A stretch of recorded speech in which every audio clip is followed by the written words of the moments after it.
Olá pessoal, boa tarde, tudo bem? Hoje eu vou começar a aula falando sobre os números índices que vocês já viram com o professor Pedro Felipe. Então a gente viu a importância desses números para entender variações de preços, quantidades e valores ao longo do tempo. Tá? Vocês viram com o professor Pedro Felipe que você pode calcular, por exemplo, um índice de preço, mas também você pode calcular um índice pluviométrico para medir a variação da quantidade de chuva. Né? Então, existem diversas aplicações desses números índices. Você pode também calcular o índice Gini para medir a variação da desigualdade em um país ao longo do tempo, para comparar em um determinado período o nível de desigualdade de um país em relação ao outro, tá? Então, como é que eu vou começar a aula de hoje, né? Eu vou começar falando sobre os índices de preço no Brasil. Vou abrir um arquivo do Banco Central que está no Moodle, tá? Então aqui eu estou no Moodle, índices de preço no Brasil. O nome do arquivo é um PDF. Vou abrir esse arquivo e vocês vão ver aqui que são as principais perguntas sobre os índices de preços, tá? E aqui são as perguntas e as respostas do Banco Central. Tá? Então, qual que é a principal finalidade dos índices de preços?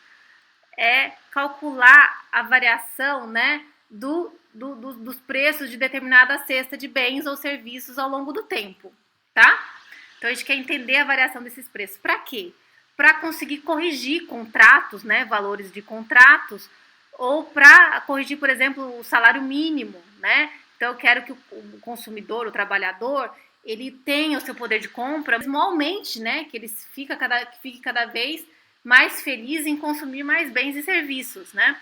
Então, a gente calcula esses índices de preço para corrigir o salário do trabalhador, por exemplo.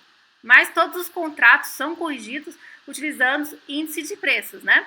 Então, aqui,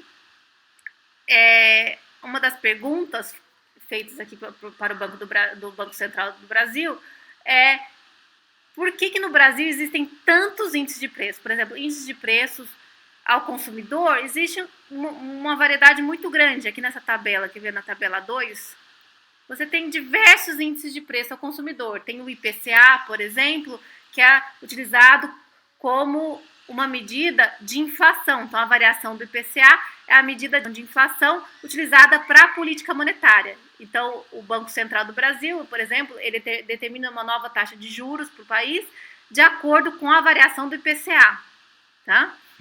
Então, o IPCA é para qual faixa de renda do trabalhador? De 1 a 40 salários mínimos. Então, a cesta de consumo média desses trabalhadores que ganham de 1 a 40 salários mínimos. O INPC já é uma medida de custo da cesta do trabalhador que ganha de 1 a 5 salários mínimos, tá? Então, o INPC é utilizado principalmente para corrigir o valor do salário mínimo, porque é para essa faixa de renda de trabalhadores que ganham apenas até 5, estão mais próximos do salário mínimo, né? De um salário.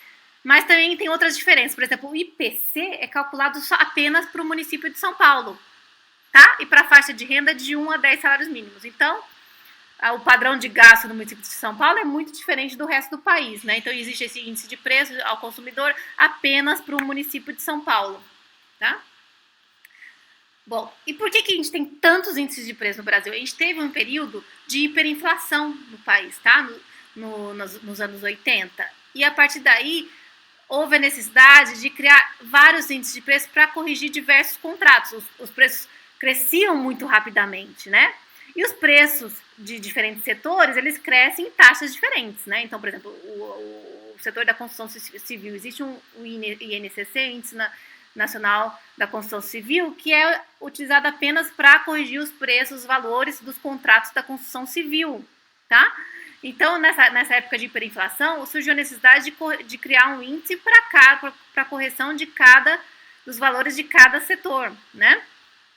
E então, é por isso que no Brasil existe mais número de índices, mais índices de preço do que nos outros países.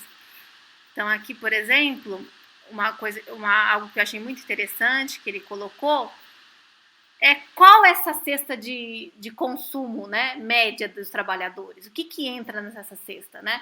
Então, entram não só bens, entram também serviços, né? Então, aqui na tabela 6, vocês podem ver, por exemplo, que no IPCA, você tem que 25,5% da cesta é alimentação e bebidas. O resto é habitação, residência, vestuário, gastos com saúde, gastos com educação, comunicação, despesas pessoais, tá?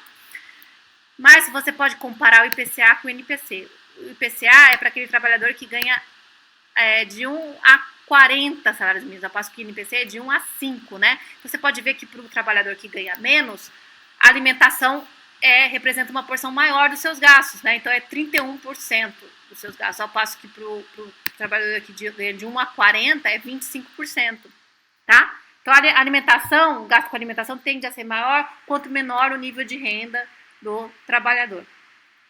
Tá? Então tem essas diversas curiosidades, vale a pena ler esse arquivo com calma. E aqui ele coloca, no final, ele mostra a calculadora do cidadão, que é uma calculadora disponibilizada pelo Banco Central do Brasil para você corrigir um determinado valor. Então, você coloca as datas e faz a sua correção. Por exemplo, aqui, vou abrir aqui no Google, vou digitar calculadora do cidadão e já vou entrar no link do Banco Central do Brasil para utilizar essa calculadora, tá? Então, aqui eu vou, por exemplo, corrigir o salário mínimo de 2015, de janeiro de 2015, ele era R$ 788. Então, eu quero saber, que é a minha pergunta aqui, o que eu quero calcular, né? Eu quero saber qual que deve ser o valor desse salário mínimo em 2019, em janeiro de 2019, para que o trabalhador consiga comprar a mesma cesta de bens que ele comprava lá em 2015, em janeiro de 2015, utilizando R$ 788. Então, salário mínimo R$ 788, coloquei aqui o valor. Agora eu vou colocar o período de correção, vou colocar janeiro de 2015. Aqui o ano, eu uso as duas setas grandes para mudar o ano e aqui a seta pequena para mudar o mês. Janeiro de 2015, coloquei. Ok. Deixa eu ver se eu consigo colocar aqui. Ah, tá. Tinha que selecionar o dia também. Deixa eu colocar. 2015. Janeiro novamente. Ok. Dia 1º. Ok. E agora eu vou colocar a data final, que vai ser, eu quero corrigir até dezembro de 2018. Dezembro 2018. Eu quero corrigir até o dia 31 de dezembro de 2018. R$ 788. Corrigir o valor. Tá? Então, para comprar exatamente a mesma cesta de bens que R$ 788 comprava em 2015, eu preciso de R$ 998,89 em dezembro de 2018. Daí a nossa pergunta, será que o salário mínimo foi corrigido até esse montante ou ainda a um valor ainda maior, né? Será que o consumidor teve um crescimento do seu poder aquisitivo? Bom, se o salário mínimo em 2019 fosse, né? No caso a gente não sabe ainda, a gente vai ver os dados, mas se ele fosse em 2019 de R$ 998, eu sei que o poder aquisitivo do consumidor foi mantido ao longo do tempo, porque foi corrigido apenas pela inflação.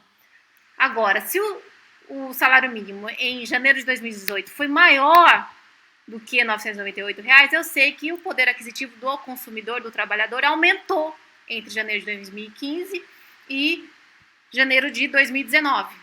Tá? Então, o que eu fiz para responder essas perguntas? Eu criei um arquivo no Excel com os dados do Banco Central. Então, aqui eu vou para o Moodle. Vou abrir aqui o Moodle. Aqui o exercício do laboratório de revisão de índices. Abri o arquivo em Excel, baixei o arquivo e agora estou abrindo o arquivo para vocês. Então, esse exercício, eu pedi para vocês, corrija o valor corrente do salário mínimo de 2018 pela inflação de janeiro de 2018 a dezembro de 2018. Tá? Então, aqui é um exercício que eu quero entender qual que foi a correção do salário mínimo de 2018 a 2019. Então, aqui os dados do Banco Central na segunda aba. Nesses dados tem o quê? O índice de preços, tá? Na primeira coluna, National Consumer Price Index, INPC, a variação percentual da inflação medida por esse índice, tá? E na segunda coluna aqui a gente tem o valor do salário mínimo. Então, ele é mantido constante e reajustado a cada janeiro de cada ano. Eu quero olhar, comparar o salário mínimo de 2018 com o salário mínimo de 2019. Ele passou de R$ 954 para R$ 998. Então, como que eu vou corrigir esses valores? Então, aqui eu vou criar uma terceira coluna chamada taxa de correção, tá? Então, eu quero corrigir os R$ 954 que o trabalhador ganhava em 2018 pela inflação toda desse ano de 2018, né? Note que, qual que vai ser a minha taxa de correção? Então, qual que foi a variação percentual dos preços em janeiro de 2018? Foi 0,23%. Então, para corrigir por esse valor, eu tenho que colocar igual a 1 mais esse valor, né? Eu vou clicar, né, 0,23 dividido por 100, porque ele é uma porcentagem, então eu tenho que dividir por 100, tá? Então, para corrigir R$ 954 pela inflação de janeiro de 2018, o que eu faria? Eu multiplicaria R$ 954 por 1,0023. Mas eu quero corrigir R$ 954 não apenas pela inflação de janeiro de 2018. Eu quero corrigir também pela de fevereiro até a de dezembro de 2018. Então, eu vou criar esse fator de correção até dezembro de 2018. Tá? Que é sempre 1 mais o valor do crescimento dos preços naquele mês, dividido por 100. E para corrigir por todas essas variações, como é que eu faço? Tá? Então, aqui embaixo, eu vou criar a multiplicação de todas elas, né? Então, eu vou colocar aqui nessa célula, eu vou colocar igual a primeira célula, de janeiro, de fevereiro, errado aqui, de fevereiro, de março, de abril, maio, junho, julho, agosto, setembro, outubro, novembro e dezembro. Então, para corrigir pela inflação de todo esse período, eu tenho que multiplicar R$ 954 por 1,034, tá? Então, para responder a primeira pergunta, eu vou colocar o quê? Então, eu vou colocar aqui a minha resposta. Eu vou calcular ela aqui, né? Então, vou calcular a minha resposta da primeira pergunta. O que vai ser, então? Primeira pergunta, vou colocar ela aqui. Vai ser igual a R$ 954 vezes 1,034, que dá 986,76, tá?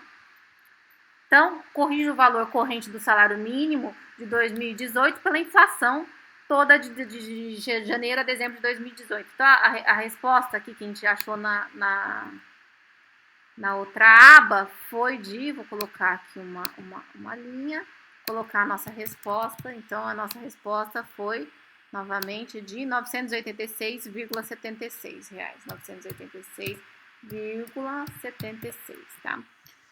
Agora, outra pergunta. Calcule o salário real de 2019, corrigindo pela inflação de janeiro a dezembro de 2018. Tá? Então, como que eu calculo o salário real? Então, aqui eu tenho o salário de 2019, era de R$ 998. Para calcular o salário real, o que ele vai ser? Ele vai ser o salário nominal, que é o próprio 998, né? Dividido pela inflação, né, de janeiro a dezembro de 2018, que é 1,034, que vocês viram lá, tá? Então, o salário real de 2019 a preços, então, de 2018 é R$ 964. O que significa isso? Que o poder de compra do consumidor aumentou entre 2018 e 2019. Por quê? O salário a preços de 2018 aumentou. Ele era R$ 954 em 2018, ele aumentou para R$ 964, depois que eu descontei o efeito da inflação. Então, houve um aumento real do salário, tá? Você pode ver a mesma coisa, notando que a correção pela inflação do salário de 2018, de R$ 954 para R$ 986,76, que é a resposta que a gente deu no período anterior, é menor do que a correção ao salário de fato de 2019, né? Então, 986 é menor do que 998. Então, houve um aumento maior do que a correção pela inflação. Então, houve um aumento do poder de compra do trabalhador entre 2018 e 2019, né? Que é até a resposta da terceira pergunta, tá? Antes de colocar a resposta, então, eu vou colocar aqui a resposta da segunda. Resposta, então, seria o salário real, a gente calculou na aba 964,87 na aproximação. 64,87. Então, houve um aumento de aquisitivo do trabalhador entre janeiro de 2018 e 2019? Houve, sim. Por quê? Porque houve um aumento do salário real. Foi de R$ 954 para R$ 964, como a gente calculou na questão anterior. Então, pessoal, por enquanto, né, nessa primeira parte da aula é isso. Eu vou continuar a aula de hoje no próximo vídeo, tá ok? Muito obrigada, um abraço.